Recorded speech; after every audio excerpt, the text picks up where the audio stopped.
Do you remember the last time a team not named Madrid or Barcelona won La Liga? Probably not off the top of your head, right?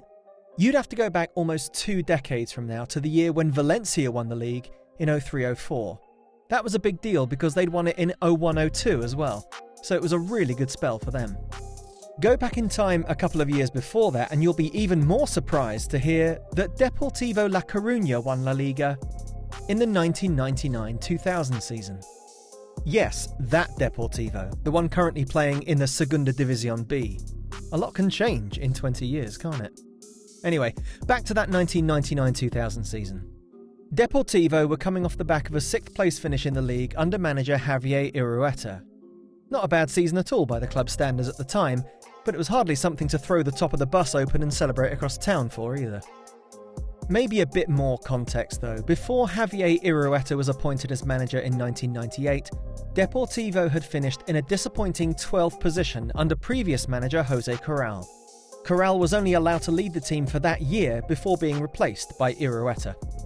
More context can be drawn from the fact that Deportivo were only playing their 7th year back in the top flight after decades in the lower leagues.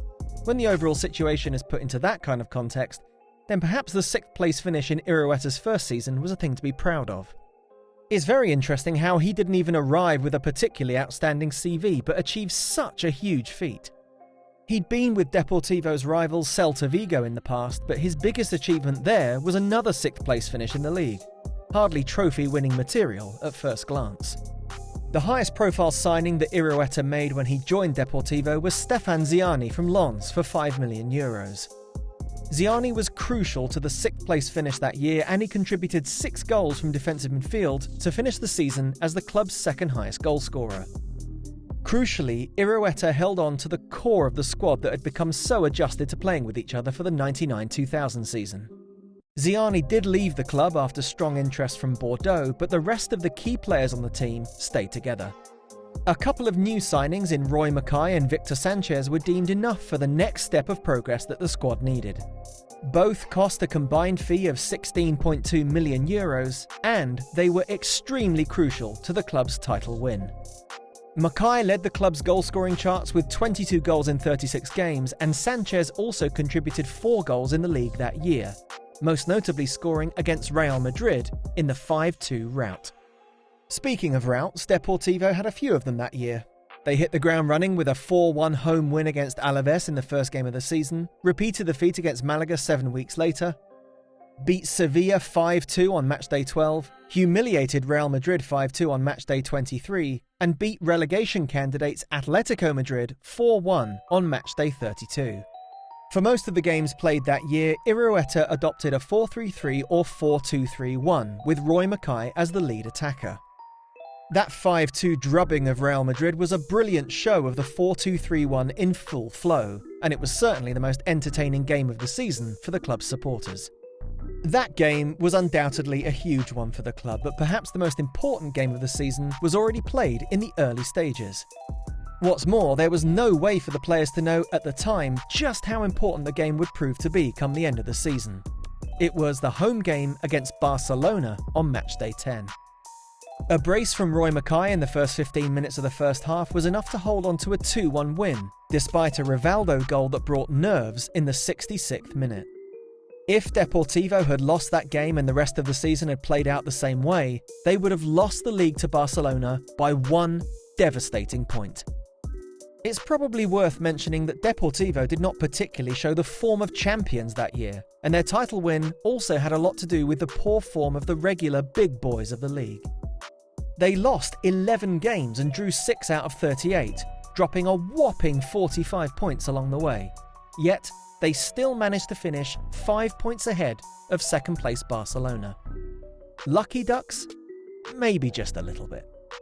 After that year, the club had a few more impressive seasons under Irureta, most notably winning the Spanish Cup, the Spanish Super Cup, and reaching the quarter-finals of the UEFA Champions League.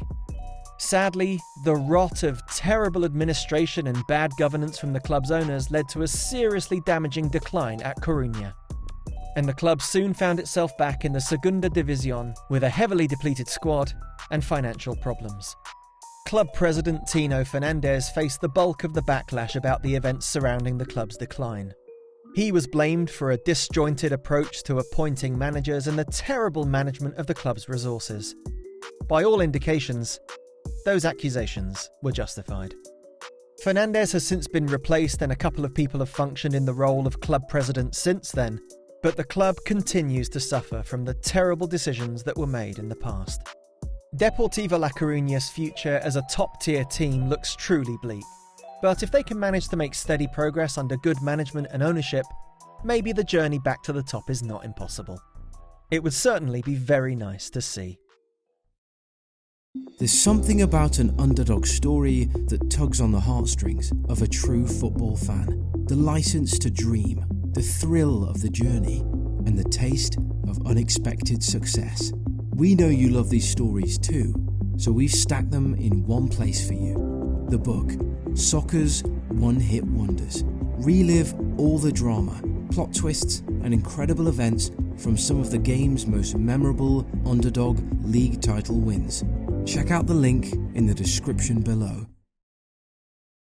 If you want your own visual football player card displayed at the end of each video, you can back us now on Patreon. Patreon is a platform that allows you, the viewers, to support content creators like us so they can create quality content for you. Link in the description below. Be sure to subscribe to the channel and click the bell icon to be notified every time we release a new video.